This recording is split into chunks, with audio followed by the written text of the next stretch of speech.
7:15 minutos de la mañana, continuamos con más de Primera Página. Los presidentes o el presidente de Rusia, Vladimir Putin, y el líder norcoreano Kim Jong-un han prometido luchar contra el imperialismo. Así lo han dicho durante este día en su reunión en la región siberiana de Rusia. Y pues esto llega en momentos en que se desarrolla la guerra en Ucrania y Occidente advierte de nuevas sanciones ante esta alianza que se da nuevamente entre Rusia y Corea del Norte. Se afianza la relación.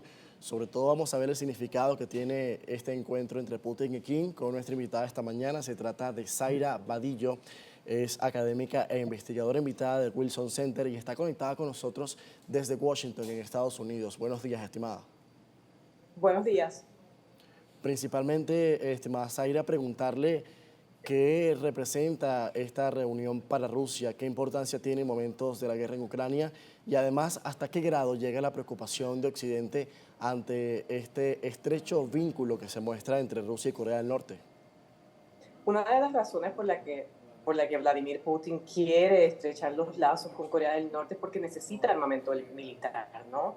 La guerra de Ucrania ya va para 2 años y por lo que hemos visto va a extenderse tal vez por unos años más, aunque no sea un conflicto activo. Por lo tanto, necesita artillería y Corea del Norte, por haber sido un aliado de la Unión Soviética, tiene grandes materiales y una cantidad de municiones que rondan los millones que podría eh, compartir con Rusia a cambio de que Rusia le dé un apoyo en áreas tecnológicas. Por ejemplo, ahora mismo Corea del Norte no solamente tiene un problema de hambruna, pero también no tiene acceso a ciertas tecnologías y cierto conocimiento que Rusia sí ha obtenido a través de los años en relación a la materia nuclear. Por lo tanto, aquí hay dos puntos. Esto es un matrimonio de conveniencia. Rusia no puede buscar armamento militar en más ninguna parte, por ejemplo, en sus aliados en Medio Oriente o sus aliados de la India, por ejemplo, o otros países del sur global, porque si estos le facilitan armamento nuclear, no nuclear, armamento a Rusia, pues se verían obligados a enfrentar ciertas sanciones de parte de la arena internacional, por ejemplo. Por lo tanto, Rusia lo que ha hecho es ir a buscar al paria, ¿no?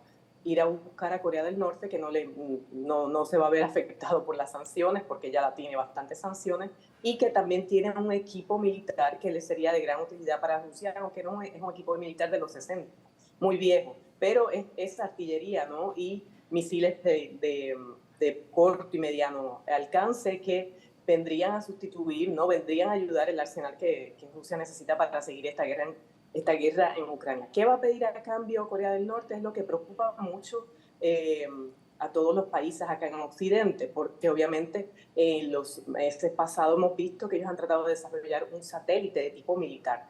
Donde están ubicadas esta reunión, en la región en Vladivostok, en la región de Siberia, hay un cosmódromo, ¿no? Por lo tanto, se cree que una de las peticiones que va a tener Kim Jong-un a Vladimir Putin es que lo ayude en intercambio de tecnologías relacionado a poner un satélite en órbita que podría ser un satélite de tipo militar. Por lo tanto, eso preocupa. También preocupa hasta qué medida puede Rusia intercambiar también conocimientos en relación al desarrollo de armamento nuclear. Esto es algo que es muy debatible porque en el pasado Rusia no ha querido tener una Corea del Norte nuclear, con capacidad nuclear, además de que China, pues hasta cierto punto tendría que aprobar tal intercambio de información. Por lo tanto, son dos puntos. Uno, Rusia necesita mayor armamento militar para seguir combatiendo a Rusia. Me parece que unos 20 millones, ¿no? de misiles. Rusia creo que ya ha gastado como un 60% de esa artillería. Por lo tanto, esa es una de las razones principales, buscar esta artillería barata de la época soviética de los 60, mucho de ello que no es muy eficiente, pero también de qué forma Corea del Norte se aprovecha, ¿no? Y puede obtener algún tipo de ayuda y desarrollar su capacidad tecnológica para seguir desarrollando el programa nuclear y lo del satélite militar que vimos hace unos meses que fracasó. Así que son dos puntos a considerar y uno mayormente es el que preocupa, no tanto el intercambio de armamento militar, sino más bien qué va a pedir Corea del Norte a cambio. Ahora, Zaira, ¿qué consecuencias tendría concretamente esta alianza y este posible acuerdo armamentístico del lado occidental, ¿qué acciones vinculantes podrían tomarse, más allá de las sanciones?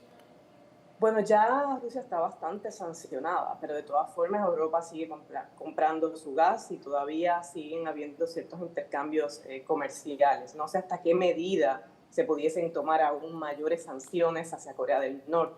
Por lo tanto, cabe esperar, ¿no?, qué va a suceder con esta reunión. Hoy en la mañana hemos visto que ha sido un día muy activo, 4 horas de reuniones que tuvieron, y ver exactamente qué vamos que van a hacer sus discursos al final del día en términos a las ganancias que han obtenido ambos partidos. Pero en relación a la artillería, es cierto que ya esto es un negocio, como bien dice, firmado y acordado. Rusia sí va a recibir mucho de este equipo militar de parte de Corea del Norte. No creo que las sanciones vayan a afectar más. Ya hay cierta estabilidad dentro de Rusia para manejar, ¿verdad?, la situación económica que tiene debido a las sanciones, pero creo que en ese sentido habría que ver hasta qué punto nuevas sanciones podrían, pues, afectar mucho más el desarrollo económico de Europa, ¿no?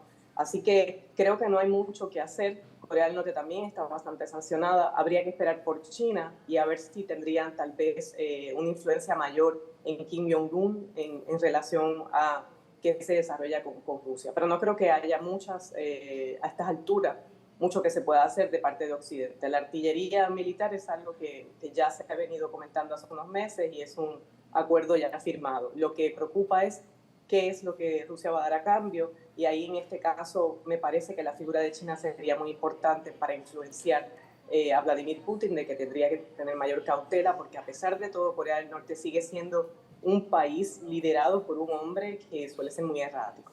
Sobre eso exactamente quisiera consultarle, ¿cómo podrían ver esto otros actores importantes que incluso han mediado para que se llegue a una resolución del conflicto? El caso particular de Turquía y de China, muy en el foco este último país, sobre todo por la posición más comedida y prudente que ha mostrado en los últimos meses en torno a esto, y al menos no sabemos ahora y no está comprobado que haya un apoyo directo e incluso armamentístico de parte de Beijing a Moscú, como sí puede pasar o es muy posible con Corea del Norte. Bueno, China ha sido muy cautelosa por las sanciones, ¿no? No olvidemos que hemos estado apenas saliendo de la pandemia y China sufrió muchísimo de la cuarentena y muchas muertes en relación al COVID, y económicamente le afectó. Por lo tanto, al final del COVID era un resurgir económico, y no olvidemos que Ucrania era uno de los principales, o sigue siendo uno de los principales socios comerciales de China, al igual que Rusia, y en distintos aspectos se ha visto afectado por la guerra. Pero debe ser cautelosa China, y ha sido cautelosa, no por una decisión política, sino por una decisión económica, porque China no quiere ser impactada por las sanciones, ¿no? Esto afectaría mucho más su desarrollo económico. Vemos que el crecimiento de China en este último año no ha sido el esperado. Por lo tanto, esa es la cautela de Beijing. Me parece que del pasado el presidente del Partido Comunista se ha expresado muy cauteloso en relación a la guerra. Hace un año atrás, cuando hicieron una propuesta de paz para negociar un alto al fuego, uno de los puntos que mencionaba China era respetar el territorio soberano de los países y dejarse llevar por el derecho internacional, algo que claramente va en contra a la política de Rusia de anexar los territorios de Donetsk, Luhansk y también la península de Crimea. Por lo tanto, China ha tomado unas decisiones bastante pragmáticas, pero hay que subrayar que una de las razones principales detrás de esta diplomacia es sus intereses económicos, ¿no? A ser afectado por las sanciones es algo que China está evitando desde el comienzo. Sí, se puede comprobar que China ha facilitado armamento, o no armamento militar, sino algún tipo de productos que están relacionados a la confección de armamento militar, puede recibir unas sanciones de los Estados Unidos que afectaría aún más su crecimiento. Y en esto hay que ser muy cauteloso, porque China, como bien mencioné, todavía no ha podido despegar económicamente luego de la cuarentena, luego del COVID.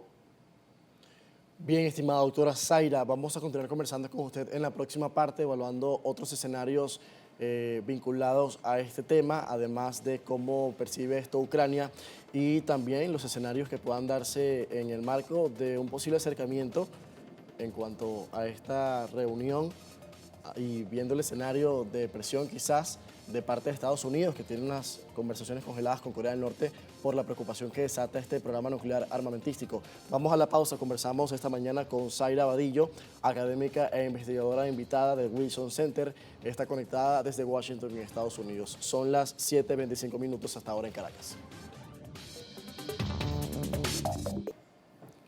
7:30 minutos, continuamos con más de Primera Página. Conversamos con Zaira Vadillo, académica e investigadora del Wilson Center. Está conectada desde Washington en Estados Unidos. Hablamos sobre esta reunión que tuvo lugar este miércoles entre el presidente ruso Vladimir Putin y el líder de Corea del Norte Kim Jong-un. Ahora yo le consulto, estimada Zaira, si este encuentro daría pie para que Estados Unidos busque nuevamente abrir un diálogo o conversaciones con Corea del Norte sobre el programa nuclear armamentístico, que es la principal preocupación, y también ahora que se une Rusia más con Corea del Norte y lo que esto puede desatar, si esto daría pie a ese escenario nuevamente de esas conversaciones que han sido paralizadas. Ahora mismo me parece muy difícil, ¿no? Acaban de hacer una declaración conjunta, el presidente de Rusia, el chairman, como quien dice, del Partido Comunista, Kim Jong-un, acaban de hacer una declaración conjunta creando unos lazos para combatir el imperialismo, ¿no? No solamente eso, sino también Corea del Norte ha reconocido que la guerra en Rusia es una guerra muy importante para la sobrevivencia del Estado ruso, es una guerra sagrada. Por lo tanto, a mí me parece que todo este discurso bastante político, cargado de mucha propaganda, no me parece que presenta las mejores condiciones para entablar un nuevo diálogo. No obstante, hay que considerar que en el pasado Corea del Norte ejerce presión para volver a la mesa de negociaciones a base de este tipo de amenazas, ¿no? Y no habría que descartarlo. Pero en el contexto de la guerra de Ucrania y de la forma que Corea del Norte ha querido, como quien dice, abrazar y apoyar a Vladimir Putin en su objetivo de conquistar y de invadir todo Ucrania, me parece que en este momento no habría espacio para negociación.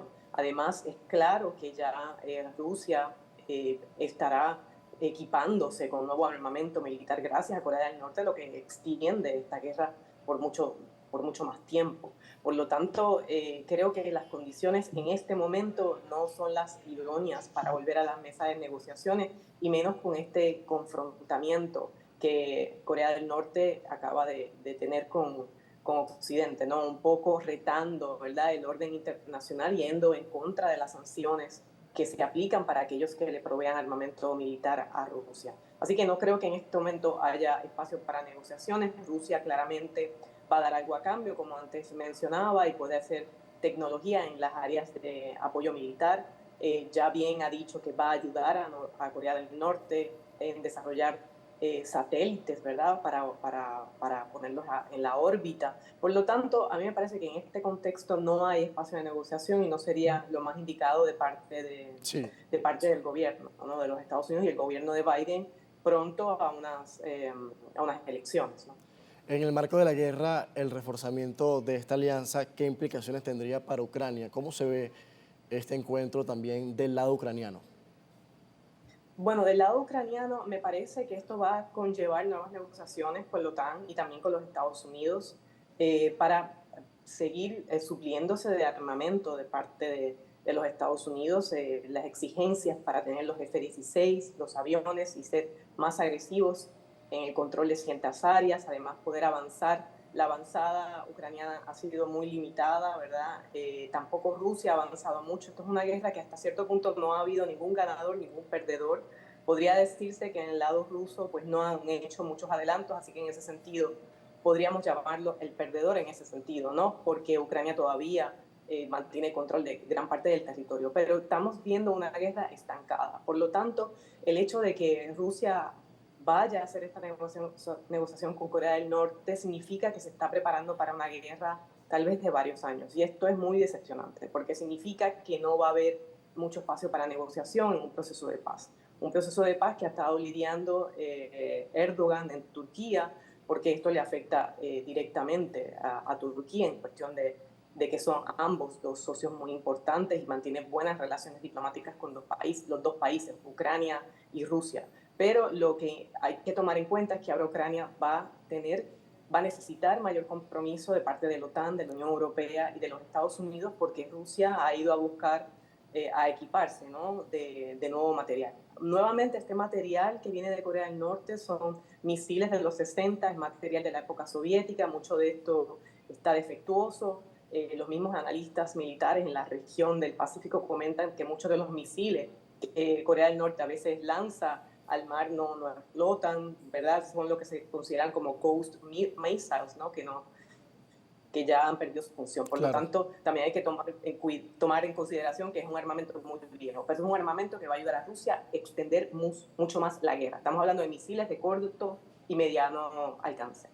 Sí, y ante esas realidades que usted citaba, ¿cómo entra también en juego ahora los señalamientos de corrupción y los cambios que hay en la cúpula militar ucraniana, los que se han dado en estos últimos días con la sustitución del ministro de Defensa y el cambio que se dio por parte de Zelensky? Sí, este cambio es importante porque es una nueva imagen.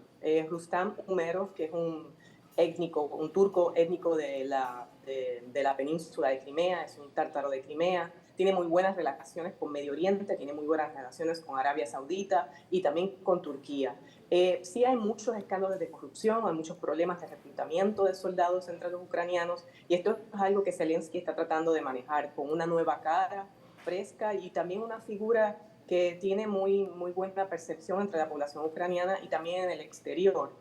Umerov, el actual ministro de Defensa, que sustituye el ministro de Defensa con quien se empezó la guerra, es una figura que es empresario, que también estuvo en el gobierno, que está familiarizado con el Estado y que ha combatido mucho la corrupción y ha apoyado hace ya 10 o 20 años, ¿verdad?, la población ucraniana de distintos aspectos, especialmente en aspectos educativos. Por lo tanto, tiene muy buena imagen dentro de Ucrania, en la diáspora ucraniana, y es una cara nueva para Europa y también para los Estados Unidos, que hasta cierto punto da a entender que Zelensky está haciendo un cambio, ¿verdad?, para mejorar la proyección de esta guerra, ¿verdad?, para conseguir mayor apoyo. Y el caso de la corrupción, aunque no tocó directamente al líder de las Fuerzas Armadas, sí hasta ciertos puntos lo impactó. Me parece que el ministro de Defensa anterior va a ser ahora embajador en Inglaterra, por lo tanto no ha sido una figura desprestigiada, pero es bueno el cambio porque da otra imagen. Además que Umerov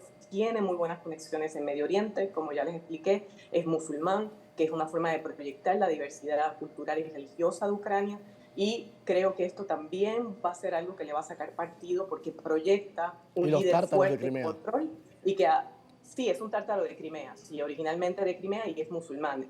Y además, históricamente, es una población que siempre ha tenido muy buenas relaciones con Turquía y él personalmente, por sus negocios, tiene muy buenas relaciones con los países de Medio Oriente y esto sin duda va a ayudar a Ucrania a obtener armamento nuclear de otros lugares, no solamente dependiendo de la OTAN. Pero yo creo que la decisión de hacer un cambio en el Ministerio de Defensa es muy positivo, especialmente ahora que Rusia se ve que está planificando una guerra a largo alcance, va a necesitar Zelensky también mucho mayor armamento y apoyo de logística, especialmente de parte de la OTAN y de los Estados Unidos. Sí, y con esa figura, ¿usted creería que se daría por descartado que Ucrania, en un posible escenario de negociación, deje por fuera Crimea, es decir, la recuperación de Crimea, ahora con esta figura nueva en la cartera de defensa? Sí, esto es un tema bien controversial, porque desde un principio Zelensky no ha querido admitir que Crimea puede ser una pieza de negociación y que tal vez para poder llegar a un acuerdo de paz con Vladimir Putin, la península de Crimea va a ser un territorio que Ucrania va a tener que perder. Y esto es algo muy controversial dentro de Ucrania. Y hasta cierto punto Ucrania y Zelensky está bajo presión de parte de ciertos analistas, ¿no?, que influencian la política de Biden en relación a este tema en particular. Yo creo que la elección de un tártaro de Crimea, ¿no?, población indígena de esa península que por siglos han estado combatiendo la colonización rusa en la región y que ha sido una población que también ha sufrido mucho en relación a cómo ha sido tratado durante la época soviética. Me parece que esa elección puede ser una elección que nos indica que Crimea va a seguir siendo de Ucrania y Ucrania no va a tener eso como una carta de negociación, Sí. lo que me parece muy preocupante.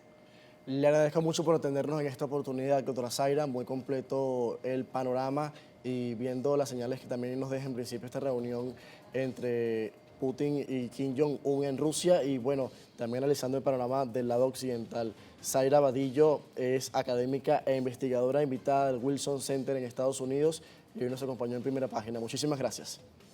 Gracias a ustedes.